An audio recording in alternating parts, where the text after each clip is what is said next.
Lert Vasili në një studio televizive gjatë rrëfimeve të tij për të shkuarën dhe jetën në kohën e diktaturës ka bërë një deklaratë tronditse. Ai tha se motra e tij ka ndërruar jetë 6 muajshe.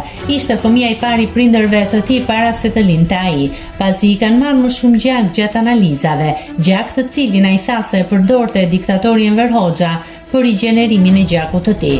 Ai tha se kjo histori ka ndodhur me shumë fëmijë, jo vetëm me motrën e tij, por askush nuk flet. Nëna e tij kur ishte shtatzën me të, iku në Delvin pasi kishte frikë që fëmijën ta lindte në Tiranë. E din të gjithë çfarë ndodhte në përgjirjet e fsheta të liçenit artificial, por nuk ka pasur guximin kusht ta thotë. Vdes diktatori, Shqipëria mbushet me radhë të pafund me njerëzish që qajnë me ujë.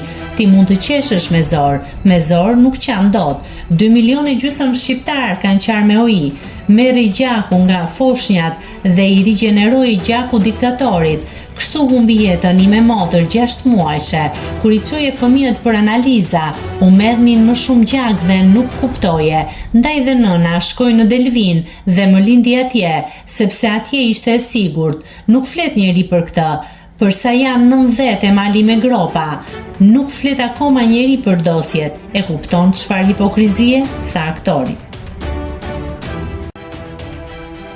Nëse klikoni mbi butonin subscribe, do t'ju shfaqen të gjitha publikimet tona. Ju ftoj t'i bëni subscribe kanalit, të pëlqeni videot dhe të lini komentin tuaj.